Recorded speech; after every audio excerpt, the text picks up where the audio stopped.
Polda Metro Jaya gunakan hingga 7 ahli untuk analisa ijazah Jokowi terkait laporan pencemaran nama baik yang dilaporkan mantan presiden itu.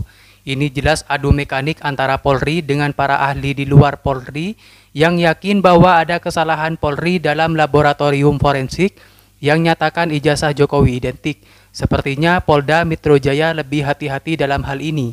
Namun kembali pangkalnya saja kenapa dari awal tak ditunjukkan saja ke publik, hingga masalah ini tak berlarut-larut seperti ini. Apa emang sengaja bikin gaduh? Apa emang sengaja ganggu pemerintahan Prabowo? Kenapa kok sampai 7 ahli? Saya justru melihat, membaca, ini penyidik ragu. Nggak percaya diri dengan kasus ini. Maka butuh keterangan 7 ahli untuk memastikan bahwa suatu tindakan yang sebenarnya bukan pidana, dia berusaha menggiring menjadi pidana. Padahal kalau penyidik konsisten dengan asas hukum, walaupun ini bagi hakim ya, tapi ini juga bisa berlaku bagi penyidik di tingkat penyelidikan dan penyidikan, karena keputusan kasus ini naik atau tidak, hakim itu penyidik. Berhenti atau tidak, itu hakimnya penyidik. Makanya harusnya hari ini ya, penyidik menggunakan asas hukum in dubio pro reo. Kalau ragu-ragu, lepaskan. Maksudnya begini, kalau ragu-ragu sebuah tindakan itu apakah dianggap sebagai penghasutan, ya sudah lepas saja, jangan memaksakan mencari ahli bahasa untuk memasukkan keterangan orang di dalam sebuah podcast atau dalam wawancara media yang sebenarnya itu adalah bagian dari kemerdekaan menyampaikan pendapat, apalagi pendapat berdasarkan ilmu, ditarik seolah-olah ini menjadi penghasutan. Tentang masalah arti dari saksi ahli. Saksi adalah yang berada di sana, yang melihat dan dia mendengar. Berarti dia memegang dokumen tersebut. Sedangkan dokumen yang diperiksa oleh 3 ahli itu, dia apakah sudah memegang, sudah menyentuh. Dan ini perlu dari teman-teman penyidik mempertanyakan di BAP atau di pengadilan oleh hakim. Apakah 3 ahli tersebut telah memegang, telah menyentuh, atau melihat dokumen dipermasalahkan. Nah, kalau hasil penyelidikan melalui uji laboratorium forensik yang sebagaimana dikatakan Pak Hendro itu tidak identik, maka otomatis penyelidikan itu gugur. Dan ini tentu menjadi satu konsekuensi sanksi bagi orang yang melaporkan. Apakah itu fitnah, pencemaran nama baik, atau menyebar berita bohong melalui media, ya. Sehingga ini memang ada satu proses yang harus dijalani melalui proses penyelidikan. Jadi simpel, masalahnya tuduhan ijazah palsu, tapi cara menuduh itulah yang menimbulkan pidana-pidana baru. 6 laporan yang masuk ke polisian. Ya, itu saya dulu hanya presisi, saya pikir ya polisi begitu dilapori ini pencemaran nama. Ya. Tapi begitu cara mencemarkannya pakai bagaimana gitu ya. Jejak-jejak digital itu menunjukkan ada ini track pidana ini, gitu kan. Unsur-unsur yang masuk di dalam ini tadi, kelompok sini tadi itu ya, itu penafsirannya itu sangat susah. Tidak bisa ditumpukan kepada penyidik. Makanya penyidik manggil saksi-saksi itu. Karena hanya saksi ahli itulah yang bisa menentukan apakah ini termasuk dalam pidana apa tidak, memenuhi unsur apa tidak. Yang kedua ini dasarnya 5 laporan polisi. Yang beberapa laporan polisi itu ditarik dari beberapa Polres. Ya, apa objek perkaranya? Objek perkaranya adalah menghasut orang lain untuk mengetahui atau menghasut orang lain untuk melakukan perbuatan pidana serta menyebarkan berita bohong. Itu ada 3 hal dokumen. Yang pertama adalah dokumen secara fisik atau base paper, atau 3 dimensi yang kita pegang, kita sentuh. Yang kedua adalah elektronik dokumen, yang dimana dokumen itu hasil dari foto atau scan. Yang ketiga adalah tentang digital dokumen, yang dimana dokumen itu dienkripsi atau decoding, yang nanti berubah menjadi barcode. Yang di sini sedang ramai adalah tentang masalah kevalitan atau derajat dari barang bukti. Ya. Bahwa yang dipermasalahkan adalah barang bukti fisik dokumen, bukan elektronik dokumen. Ya. Nah, inilah menjadi derajat objek pemeriksaan dari teman-teman yang ramai itu menjadi rendah. Itu pertama. Semuanya itu kembali kepada Pak Jokowi.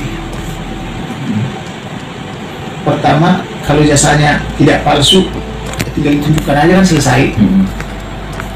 Tapi kalaupun dikejar-kejar sama kalian, Untuk apa sih dikejar-kejar? Atau pemerintahan dia udah selesai kan gitu. Ini kan rame. Terus perkembangannya dia bilang dosen pembimbing skripsi dia, Bapak siapa itu? Bapak itu tidak, pas diperiksa oleh Roy Suryo, tidak ada nama Bapak itu ya, dosen pembimbing. Tapi katanya itulah dosen pembimbing dia, dan Bapak itu memberikan kata iya di televisi ketika dikonfirmasi sama Bapak Jokowi. Ya, saya dosen pembimbingnya. Tapi ketika dikonfirmasi oleh Roy Suryo, tidak ada nama dia. Terus kemudian di ijazahnya itu kan ada tanda tangan. Konon tanda tangan itu dipertanyakan sama putrinya katanya, yang di Australia. Itu bukan tanda tangan bapak saya katanya. Jadi apapun ceritanya itu tetap misteri. Terus kemudian pengacaranya kan anaknya Pak Otto sama Pak Otto, Wakil Menhukum HAM ya, Wakil Menteri Hukum dan HAM. Mereka melapor, kita kira pertama kali melaporkan Roy Suryo dan kawan-kawan, atau kita kira yang dilapor itu. Tapi setelah diperlihatkan sama Roy Suryo laporannya itu tidak ada yang terlapor, pencemaran dan pidana, tapi terlapornya titik-titik kan itu, tidak disebutkan nama-namanya. Artinya kan lirik. Ceritakan Times New Roman yang sudah sangat modern, rata tengah sangat sempurna, kerapatan titik-titik itu yang nggak mungkin itu diciptakan dengan hand press, letter press. Ini kan mengumpul semua ini kejanggalan-kejanggalan. Terakhir bantahan dari Pak Kasmujo terhadap pengakuan Pak Jokowi itu sendiri. Jadi saran saya, bro ya, Anda bikin apa yang Anda temukan itu secara baik ya. Kemudian Anda sampaikan ke Presiden Republik Indonesia dan pihak-pihak ke MPR, DPR, DPD, dan kemudian Anda sampaikan ke ruang publik juga. Kepolisian Daerah Metropolitan Jakarta Polda Metro Jaya akan melibatkan para ahli dalam kasus tudingan ijazah palsu mantan Presiden Indonesia Joko Widodo.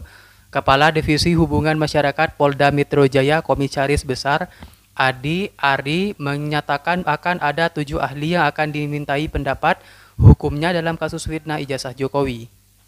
Ade menegaskan pendapat hukum itu dibutuhkan dalam proses penyelidikan sebagai bagian dari konstruksi fakta yang akan digunakan dalam gelar perkara.